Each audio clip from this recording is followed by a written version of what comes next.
you see anyone, since it's already done from your perspective, that shone through the whole season, or did you really see people who rose to the occasion as the season progressed? I think no matter how they begin, we want to see them rose or whatever. We want to see them, to rose and, sometime to the occasion. But overall, we want to see the standard go up. Right. Now, if you start off very low, you have a long way. If you start off a little bit higher, then you have then you're ahead. But after saying that, I can say if you start off low, you probably can go up very quickly. Right. And if you start up high, you're probably going to race, a little bit slower. Right. So I've been seeing, I see all this. But of course, when you get to the occasion, and even the ones that you think are the ones that has been raising, and then it gets to a certain, a certain task or a certain challenge, they may fall. Right. And I've seen that before. I've seen someone, I've seen someone who I thought, man, this guy is on the rise, man. Nothing can stop him. And suddenly, bang! And, and if it's an elimination round, I'm sorry, you're gone. So it's a very, very tough, it's a very, very tough season. And, and at the end, the ones that go through, make it to the final, and eventually the winner, that person, is going to be someone special. That's cool. Well, for you guys as judges, what was different this season? Did you guys have a different perspective?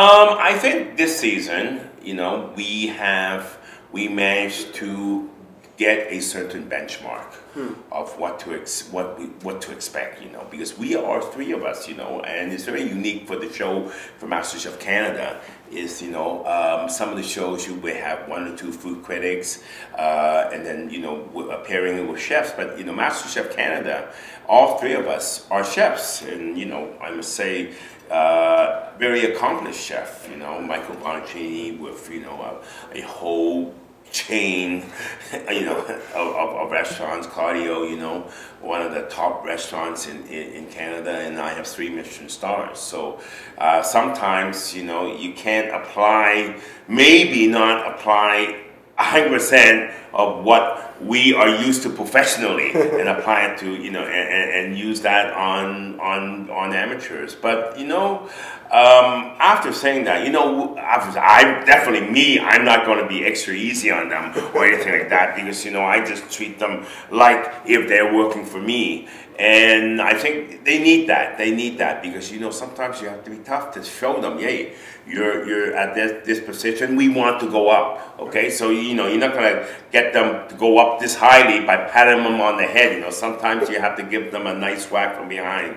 And do you think this season, have they responded okay to the stress of the situation? Because it is very stressful to be in that kind of environment. Definitely, but after saying that, okay, the next episode, includes someone, going out in ambulance. So, I'm not going to give not going to give more away. But definitely, the thing is, first of all, they are in a contained environment. They're not allowed they're not going home. They miss their family. For a period of 2 months, they are in one place. They're not allowed to go. It's like jury duty. You're not even phone calls are censored. So that puts a lot of stress on them already. And of course, you got the stress from the competition. So definitely, I do not envy them. And as I said, I am really, I'm really proud of how they have rise to the occasion and how they went through the whole competition. You have some really tough people there. So the next episode, can you tell us a little bit about what the challenges are? Because obviously they're cooking for a big team. They're cooking for the they're cooking Cirque du Soleil, yes. Yeah. Well, the next episode is they're cooking for Cirque du Soleil. So it's a team challenge. And it's going to be tough, it's the first team challenge, remember. So, it's the first time that, instead of working as an individual, they have to work as a team. Now, in a professional kitchen environment, that's important. Nobody can cook alone.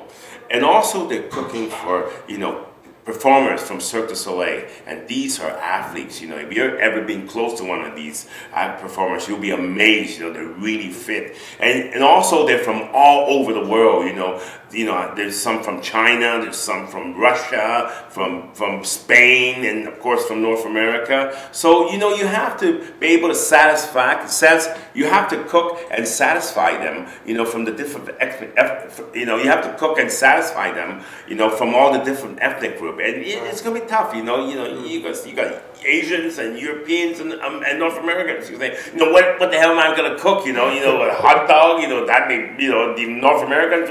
What would the Asians say, or what would the, you know, what would the Europeans say? You know, they want a proper. They may want a, you know, croissant or something like that. So it's a tough challenge, and also another parameter. After doing all that, you know, all the ethnic background, they have to do something tasty and also healthy. Right. So, you know, it's a tough challenge. Well, the last thing I'd really like to know is, can you talk a little bit about the ingredients this season? Because I know there's a focus this season on a lot of what Canada has to offer that maybe you don't find elsewhere. You know, this is MasterChef Canada, and this is all about Canada. And of course, you know, the products, you know, Canada has such amazing products. So this season, you know, we are going all out, and we're getting products from, you know, the vegetables, mushrooms, and fish. You know, that you have some fantastic variety of fish. And this particular season, Ontario, we're concentrating on Ontario as well. So, you know, we got some fantastic products all over Ontario. Of course, you know, it's filmed here, but we are also shipping, you know, products from all over Canada. So, you know, one or two lobster may crawl in.